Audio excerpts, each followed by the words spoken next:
Sorry for that. This meeting is about getting a briefing by Mr. Alf Lis, DA, on the Public Finance Management Bill B41 2018, and Mr. Cachalia on the Public Finance Management Bill B13 2020. The meeting is officially open. You are all welcome. Welcome, honorable members, the support team from finance, PBO, if they're here in the platform, other parliamentary officials. Welcome the media, the public, and other stakeholders who are in the platform. So let me right away go to, the meeting is officially open. Welcome. Are there apologies? No, Chair, no apologies received. Okay. No apologies received. Then we'll move to item 2, briefing by Mr. Lis, DA, on the Public Finance Management Amendment Bill B4 2018, and Mr. Cachalia on the Public Finance Management Amendment Bill B13 2020.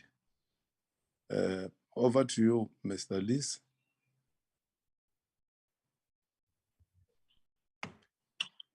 Good morning, Mr. Chairman, and good morning, one and all. Nice to be back in my old committee. Mr. Chairman, thank you for putting this bill on the agenda of your committee.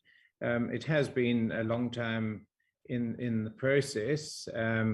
Interesting, I just noticed just now looking at the bill that it was first gazetted on the 25th of October 2018. And 25th of October happens to be my birthday. So I hope as a birthday gift, the committee will support my private member's bill. Mr. Chairman, the bill is a very simple bill and not extensive at all. It really is very short, but it has an important role to play in ensuring the proper oversight of the fiscus. And so whilst it may be short, I believe it is an important tool to assist Parliament to ensure that the kind of state capture which happened and has now been so widely published through the Zondo Commission may in some way be prevented by the adoption of this bill. Mr. Chairman, the South African sovereign debt levels are increasing at an alarming pace, and we all know that, and will reach 5.3 trillion and 72.9% of GDP in the 24-25 year. But added to this are the contingent liabilities, the extent of which is largely unknown. These contingent liabilities include liabilities for all spheres of government, such as current creditors, payments due to suppliers but not paid, example, municipal debt to Eskom, employee leave pay, capital projects where contractors' claims for work done are due or even way overdue, and government guarantees issued and utilized amongst the many SOEs and departments. Government guarantees constitute a significant part of the contingent liabilities and are issued after approval by the Minister of Finance. The extent of these government guarantees is only made known either by way of a parliamentary question or annually in the main budget documentation.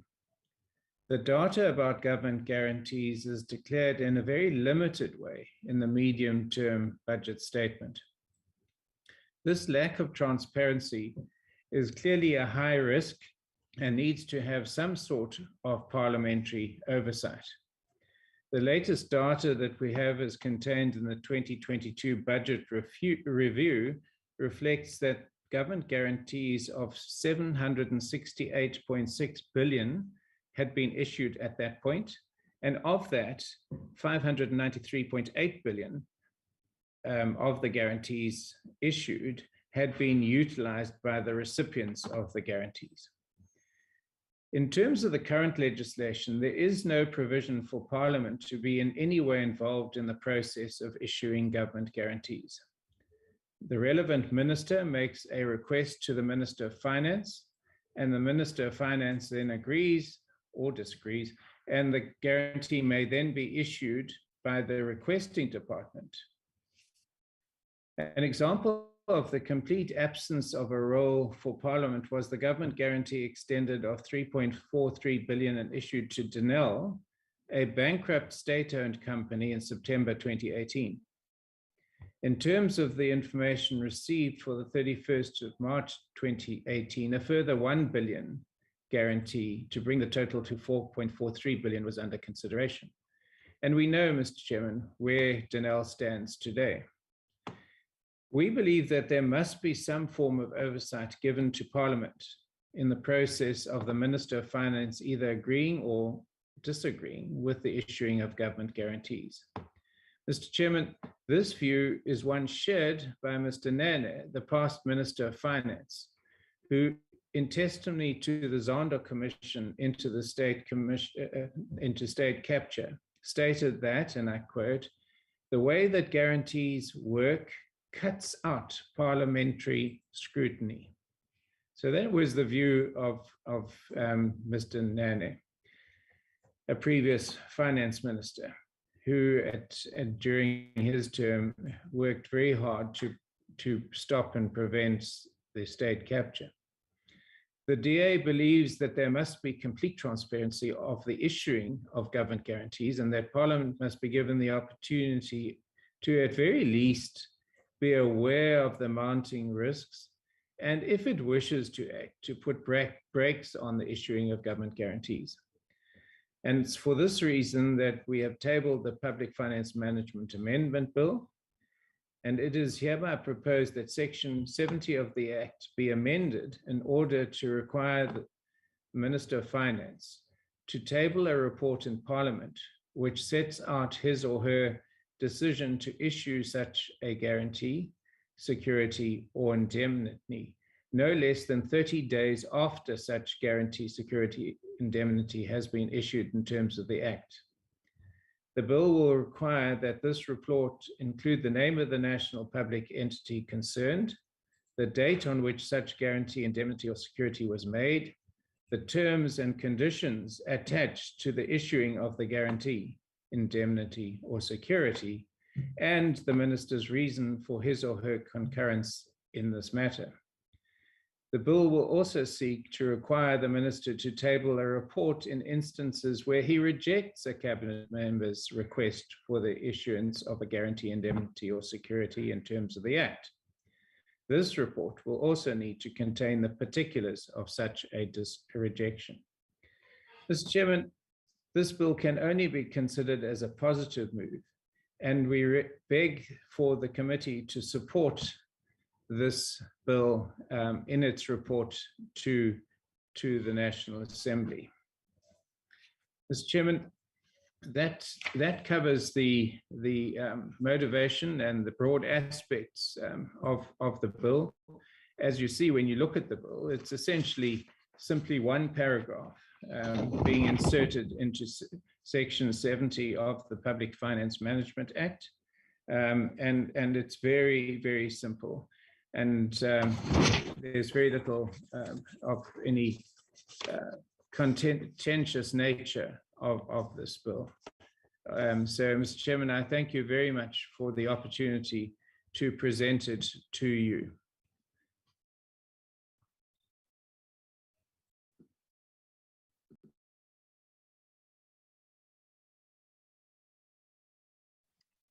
Okay, Thanks very much, Honorable Liz, for your presentation on the bill. Do we want to take the bills simultaneously, or we want to first take the one of Mr. Liz, then get to the Public Finance Management Amendment Bill? Alan, do they two go together, or we have to take one at a time? It's two separate bills, Chair. But obviously, with your permission, I'm not sure if Mr. Cachalia should brief the committee and then questions after. That's up to you, Chair. Okay. Let's first take the bill as presented by Mr. Liz, the Public Finance Amendment Management and Amendment Bill. Over to you, members.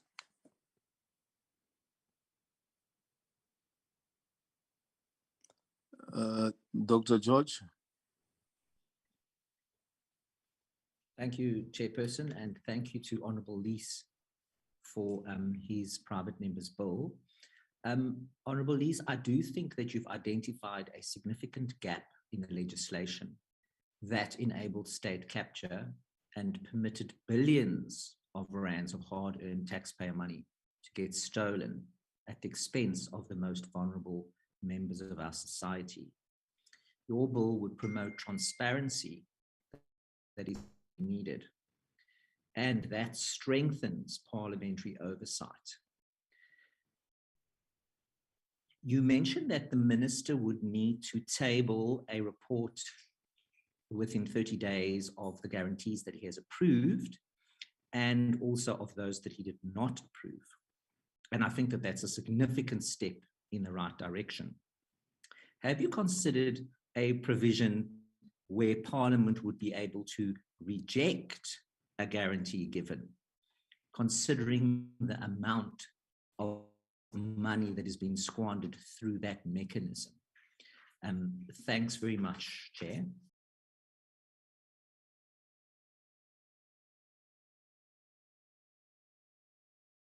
Thanks very much, Dr. George. Any other question?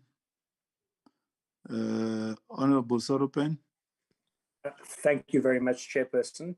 Chairperson, just to Honourable Lees, I think that the bill is very timely considering what was revealed at the Zondo Commission. But more importantly, that what we see with the government guarantees are they become contingent liabilities that actually in effect push debt to GDP far higher than what it actually is, should some of those be recalled. I'd like to ask Dr. Lees if he has considered also including a provision into the bill that requires the finance minister to do this, to not just report to Parliament on what they have approved and denied, but also to be forced to present reasons as to why guarantees have been approved in the midst of the financial year. Thanks very much, Chair.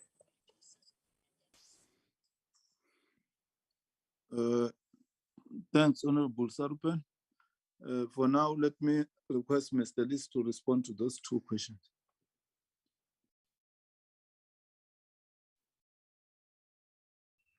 Thank you very much to you, Mr. Chairman, and to the two questions. A particular thanks to Honourable Sarapan. I know that I'm probably somewhat older than him, and so it's time now to get honorary degrees. So I really appreciate the PhD he's just conferred on me, and so thank you very much for that. But I'm not sure that I will start using it on my letterhead. Mr. Chairman, I'm sure he'll appreciate our sense of humor. In terms of the ability for Parliament to reject a guarantee, we did consider that at the time, and the thoughts were that these guarantees what we didn't want to do was to put in place huge stumbling blocks when there was a real need for a guarantee, in ensuring that an entity like Eskom was able to operate swiftly and efficiently. And we've seen in recent days the difficulties that, and I'm talking not particularly of Eskom, in getting approval and enabling it to be light-footed in terms of getting the lights back on for that matter. And we know that we're now facing huge blackouts. So it's not something that we simply didn't think of, but it was something we thought perhaps we should try and see what sort of oversight would come out of a rapid reporting structure, and whether that would be sufficient. What it does do is it would enable Parliament, once the reports come in, to consider whether or not any further such guarantees could be justified, and resolve that they should not be issued by the Minister of Finance. But it's not explicit in my bill, and the point is taken. And so that moves on to Honourable Sarapin's question about the reasons. The reasons, I'm just trying to look at my wording in the bill now, but my understanding is it does include a requirement for the reasons to be given. And name of portfolio, quest value.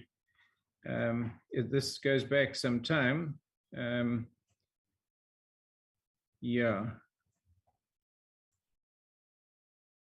Chairman, perhaps that I need to read it more carefully.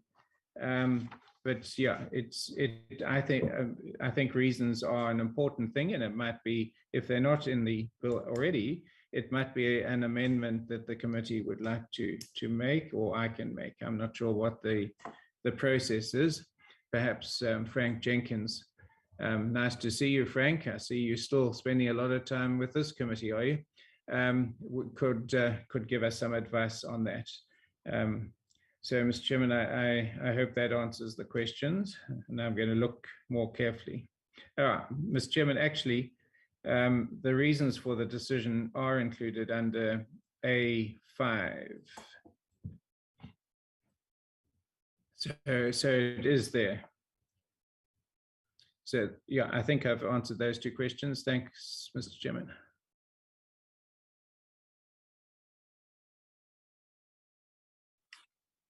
Thanks, Honourable Liz. Are there more questions? Honourable Mrolong. No, thank you very much, Chairperson. Thank you very much, Honourable Chairperson. Mrolong, then Honourable Mabiletse. I have concerns that we must never run the risk of making Parliament operational. Parliament deals with budget, deals with special appropriation bills, and therefore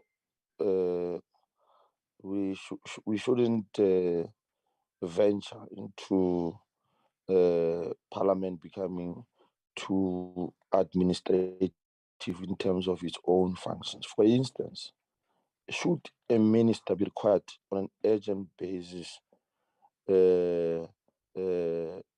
to issue bank guarantees on the basis of emergencies that may have arisen in a particular entity of government?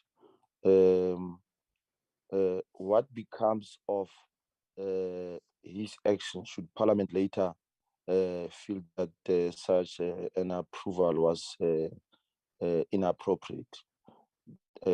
Does it mean that the minister then will have to reverse his decision to grant such guarantees? Thank you very much.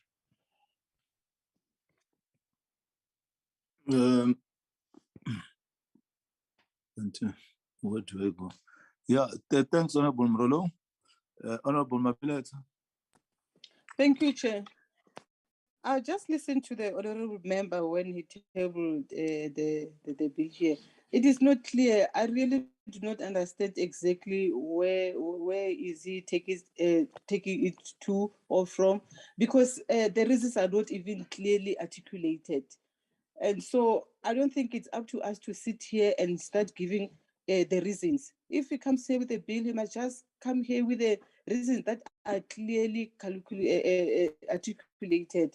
And I mean, as Murolong has said, I think let us leave this to the administrators, and they will do their job. So I don't think we must take the bill today.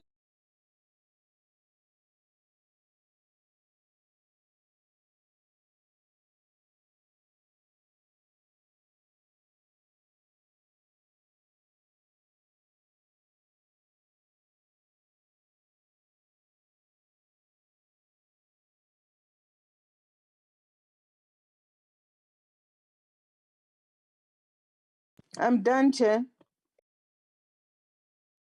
Thanks, Honorable Mapilet. Honorable Abraham.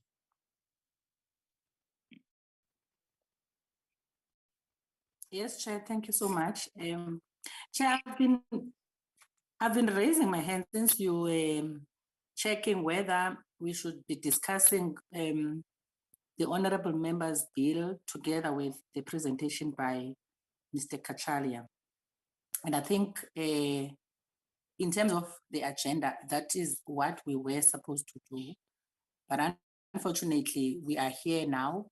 And I think the question that we need to ask, because the bill refers to the minister, and I think also it touches other areas outside of the finance minister. So my take would be specifics in terms of which ministries is the bill addressing here. And maybe, Chair, without further ado, we need to bring Mr. Cachalia in so that we can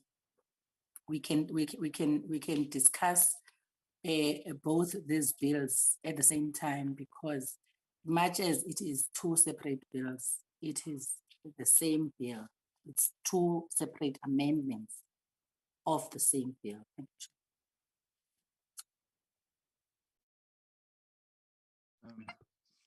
Thanks, Honorable Abraham. I see. Okay, can those questions be attended to? Back to you, Honorable Liz. Thank you very much, Mr. Chairman, and thank you to the questions asked. Honorable Maralong, the point is well made. And in fact, that's what I had intimated in response to Honorable George, is the question of the authority of Parliament to reject a guarantee. It's not contained here. It is simply an oversight reporting function, and Parliament should not get involved in the operational issues. We agree, but the budgets, beg your pardon, the government guarantees are not tabled in the annual budget and approved by Parliament in advance. So there's no parliamentary approval process for government guarantees as we stand at present. So what this does is simply to make the issuing of these government guarantees transparent and available to Parliament in as close as, damn it, a real-time basis. In other words, within 30 days, rather than a long way down the road. And so that Parliament can then look at these and do oversight of the application of those guarantees. There is no provision in this bill to obtain parliamentary approval prior to the issuing of the guarantees, the government guarantees, nor is there provision for Parliament to be able to withdraw the guarantees already issued, unless, of course, they haven't been utilized. And we know that there are, in the case, for instance, of SAA right now, some 17 billion rands worth of government guarantees issued to SAA, and some 2.7 billion of that 17 are currently used, and the rest are not used. So under those circumstances, the Minister of Finance should, and in fact should in this case, withdraw those guarantees. And Parliament should be able to make an input into that, to say that they should be withdrawn. Right now, they sit there, and SAA could use them if they so choose.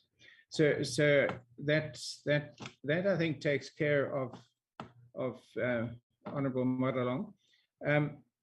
Honourable Mabiletsa, I'm disappointed that you take the view that you have taken, because I don't believe that this is a partisan bill at all. And to reject it out of hand is rather unfortunate, but I appeal to you to consider it very carefully. It's very simple. There's nothing complicated about it. And I believe it's been presented in an open and transparent way.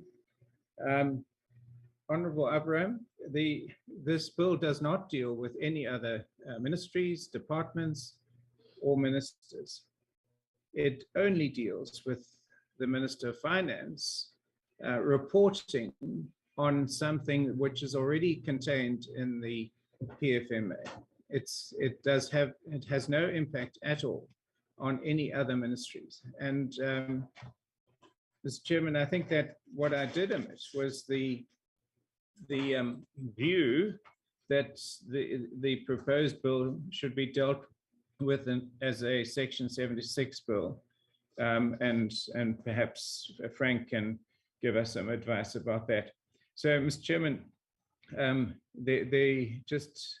it is very simple. It doesn't have an impact on other ministers or ministries or departments. It has significant implications to ensure that the possibility of continued state capture that has been so exposed in the Zander Commission may be reduced and assist with its elimination. So thank you very much, Mr. Chairman.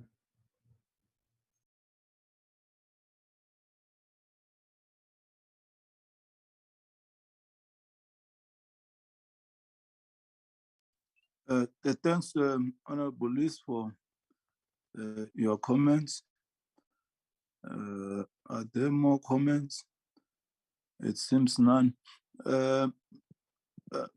Advocate Jenkins, can you clarify in terms of the process from here? Chairperson, good morning. Good morning, honourable members. The process from here, Chair, there is, as far as I know, the bill must be published for public comment. And of course, the National Treasury, the rules set out that the government department that's affected by this bill needs to make a comment on it. After that, Chair, I think there's a motion of desirability, and then there's a report. If that is the end of the matter, like a lot of private members' bills, if that is the end of the matter, then there will be a report to the House, and if to say that the bill is accepted or not accepted. And if it's accepted, of course, the committee will go clause by clause through it, and then report a bill to the House. So that's the process, I understand it, Chairperson. So I think that's we leave it at that, Chair. The tagging, Mr. Lees asked about the tagging. I just read through it very quickly now.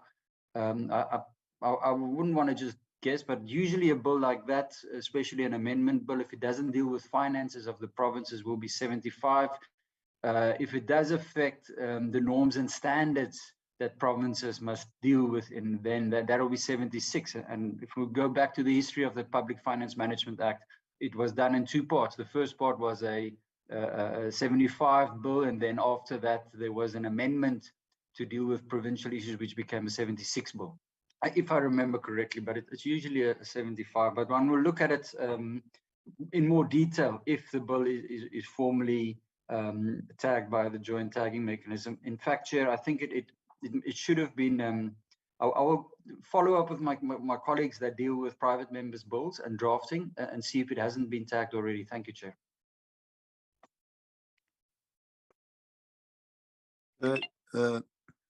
Thanks, Advocate Jenkins. I see Cachalia raising a hand here. Another time. Thank you, Chair, and good morning to Chair and to members. Just to assist in terms of tagging, and with regards to what Frank said, the bill is tagged as a Section 76 bill, as it deals with matters that are envisaged in Chapter 13 of the Constitution. That is how the bill is tagged currently. Thank you, Chair.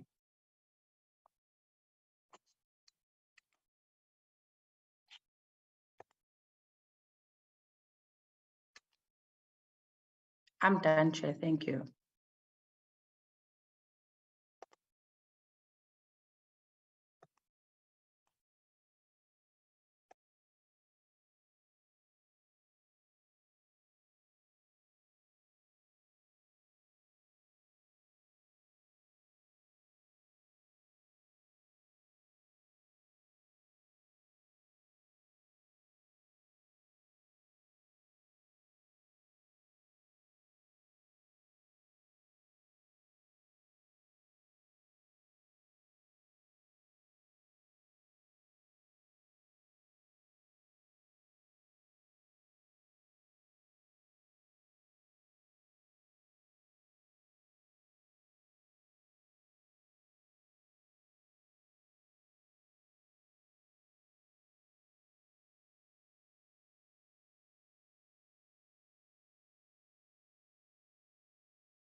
Sorry, members, there was a call that was coming and it tampered with my connectivity.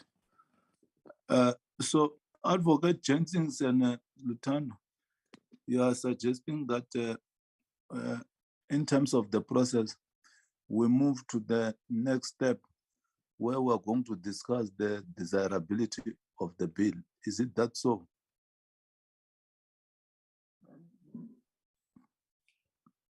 Chair, I've just checked now with my colleague, and maybe she wants to address the committee on that.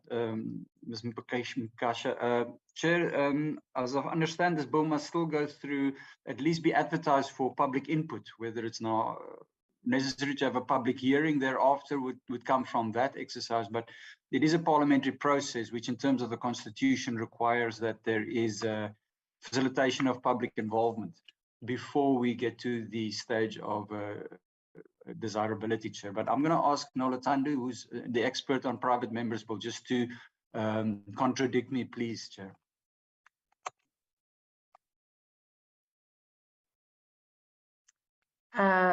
Thank you, Chair. Yes, Chair, there is a process in terms of the rules before we get to the motion of desirability. And that process involves public hearings, and as Frankie stated before, also input from National Treasury. Thank you, Chair. Okay. I think let's follow that procedure. We get the bill published for public comments. Then later we'll discuss the motion of desirability. I hope we are together in terms of that process. Thanks very much, Honorable Liz.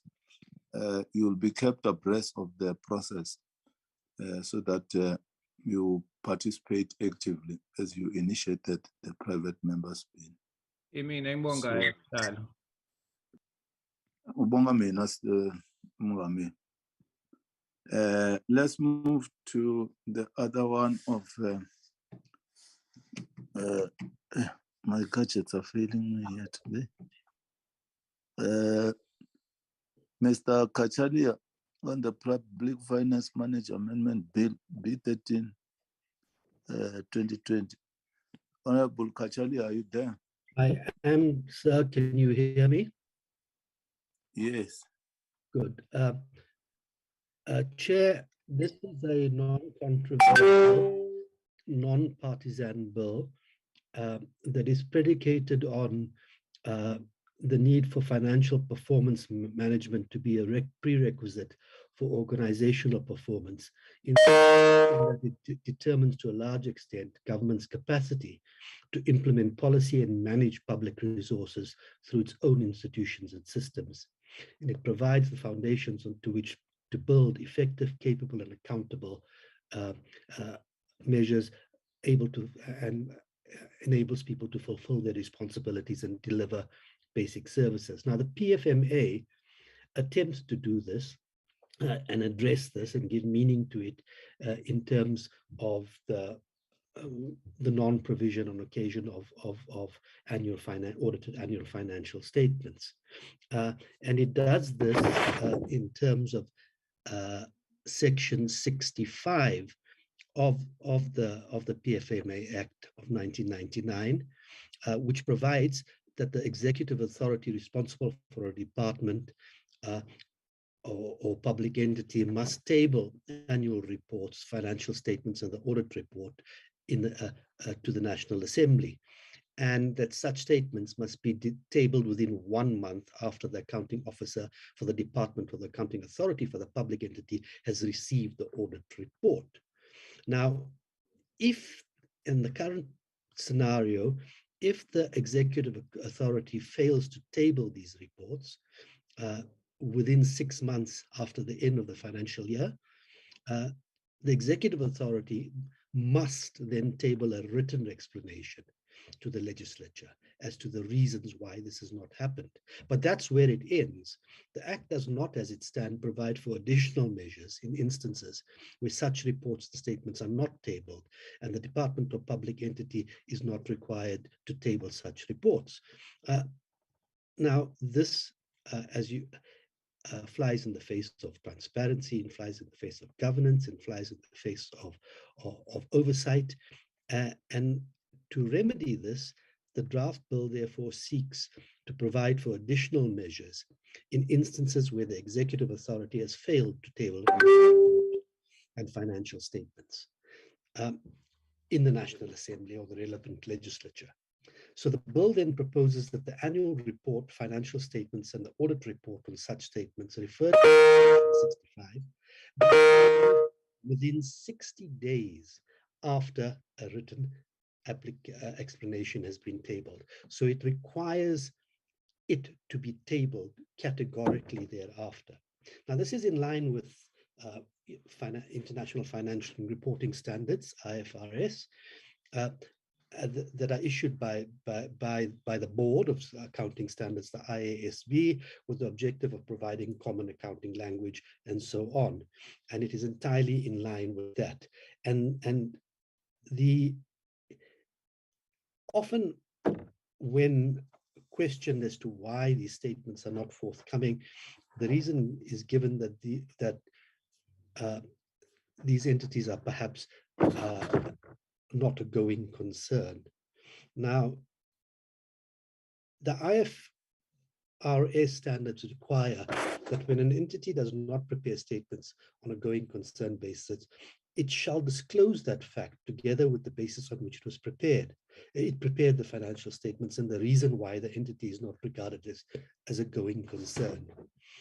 And the entity is required to disclose the fact that the financial statements have not been prepared in that particular way, as well as how it is now being prepared and presented. So that cannot be an excuse or a reason for non-presentation.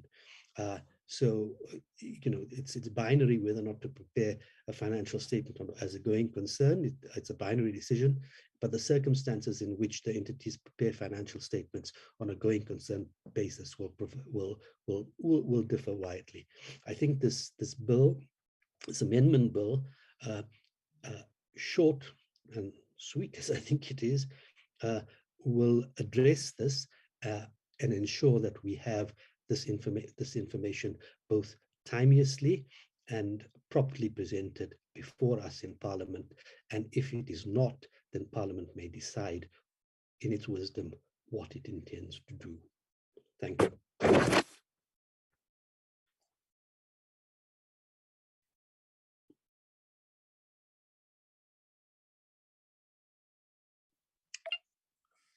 Okay. Thanks very much, Honorable Cachalia.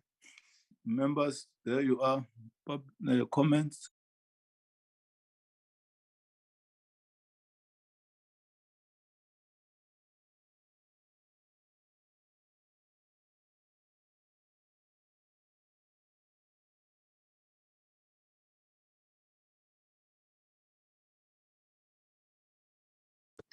Yeah, Honorable Mrolo. Well, thank you very much. You know that parliamentary procedure on legislation, executive and private bills, you know, must you know, give an indication that there has been an attempt to solicit public views. So I'm going to suggest that we agree that well, notwithstanding the fact that there may be members who may want to ask specific questions, but that in principle we agree that this process will be subjected to requisite public participation processes. And when they're done, perhaps we will also have a much dimmer view on these issues that would have arisen as a result of public comments, written or otherwise. So I'm going to suggest that, and I'm not saying that we should directly move into that understanding. I'm sure there are members who have different views and we want to ask questions, but in principle we accept that there must be some process. I mean, but there must be a public participation process. When that has ensued, we will also still have an opportunity to express ourselves quite explicitly on this bill. Thank you very much. Thanks, Honorable Mrolo. Let's move to Honorable Dr. George. Thank you, Chairperson, and thank you, Honorable Cachalia, for your private members bill. I think in terms of process, it sounds as if we're going to be having a public participation process, which will enrich deliberations, etc. So there's obviously still a couple of processes to go. However, I do want to ask a question. You have identified a very significant problem that we have. I mean, it's very widespread. We have the late submission or the non-submission of annual financial statements. And we find usually the case is that there is something very seriously wrong and gross mismanagement of the public finances. So your proposal would certainly take Parliament further along in its journey to try to get the public finances to be better managed with better transparency and stronger oversight. Have you considered whether any sanctions should be built into the bill, given that the problem is so widespread? You mentioned that there would have to be an explanation, it would need to be tabled, it would obviously therefore open up a lot of questions and then ensure greater transparency, which is what we all would like to achieve. But I'd like to know whether you would want to specifically sanction, given that we know that so much has been stolen from the public finances for such a long time, and that absolutely nobody gets held to account. And that is the biggest problem, because the problem just carries on going. Thanks, Chair.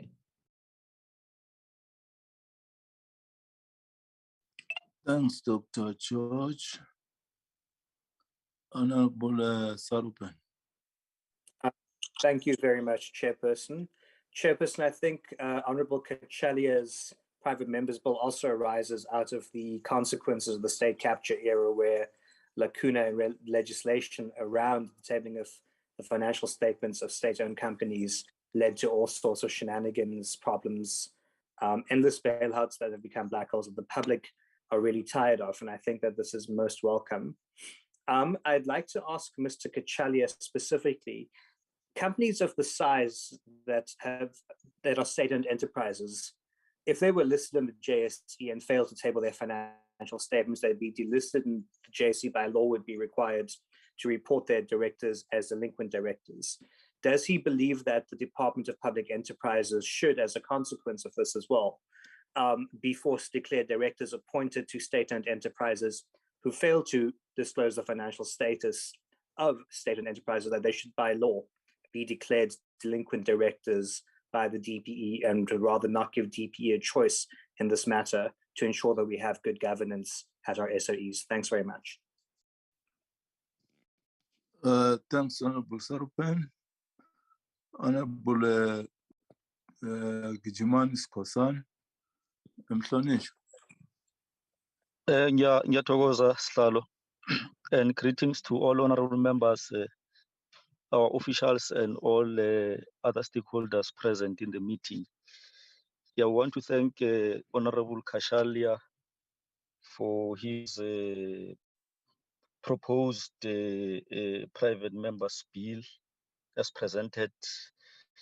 But I want to second the Honorable Mrolo that let us note this presentation by Honorable Cachalia, and as per the procedures of Parliament, allow public comments, and then after that, then we will then come back and look at both this presentation of Honorable Cachalia, and also look at the public comments that shall have been forwarded to us. I think that at that stage we will be able to take the appropriate decision as to whether is it desirable for us to effect this amendment, and then subsequent to that recommend accordingly to the National Assembly as to what is our view as a committee moving forward. So at this stage, I think it's proper that we subject this bill to public comments, and then after that we will then come back. I think the public comments will be able also to guide us, because I think people will be raising different arguments on it. So looking at those comments and looking at the proposed amendment itself from Mr. Cachalia, we will be able to take the appropriate decision. Thank you very much, Honorable Chair.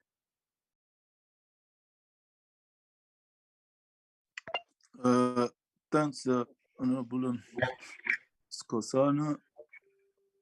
Any take, Honorable Cachalia, before we move to the next item? Thank you, Chair. The comments from Honorable Morolo and Honorable Skosana are similar, if not identical, and that procedure will continue as it will. With regard to the questions from Dr. George and Honorable Sarupen, both those questions are linked as well, and they refer to whether I've considered sanctions for non-disclosure within the period. Now, I was advised reliably that the sanctions sit at the discretion of the House, and that we are not this is not doesn't empower us to police in particular by way of sanctions, but it does require certain things to be done. When those things are not done, the House will determine the sanctions. Now, with regard to the comparison with the SOE, with the companies of the size in private listing, and the procedures that are followed there, and the sanctions for non-disclosure timeously after warnings for disclosure of public accounts. Again, it is a gray area as to how company law affects state-owned companies, and that goes back to how they were set up by what, in what way they were set up and by whom they were set up, which determines where the sanctions lie. And that dotted line takes us back again to Parliament, to the National Assembly.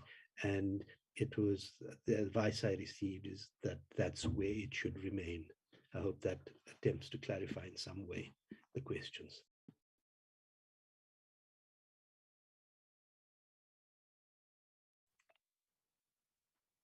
Thanks, Honorable Cachalia. I hope Frank and Nolitando, the bill will go the same way like the one that has been initiated by Honorable Liz. That is correct, Chair. Okay, so we'll take the bill to the next step. Alan, the next one, I think we're done with item 3. We're moving to closure. Yes, Chair. Sorry, if I can just come in on the redrafted program that I sent you. I've got tentative date for public participation on the 7th of June. So with your and the committee's permission, I can then start the process of procuring space in national newspapers for this to go in, and or for the advert to go in. I'll include both bills on the advert with hearings date on the 7th of June, Chair. Okay, let's continue to do so and organize for public hearings, both the written and oral submissions.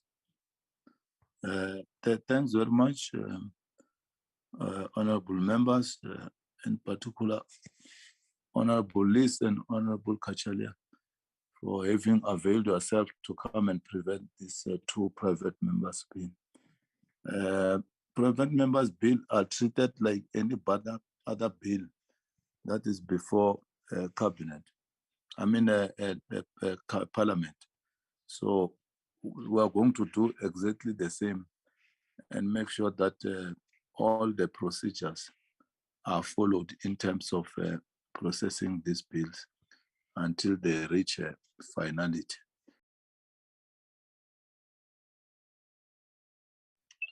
Any announcement, Alan? No, just the meeting tomorrow at 9 o'clock, Chair. It's committee deliberating and clause by clause deliberations on the 2 bills that were presented to the committee last week.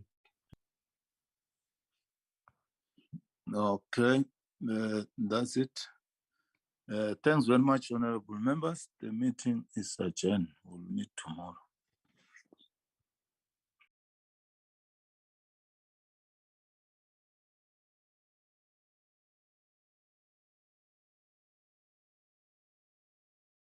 Recording stopped.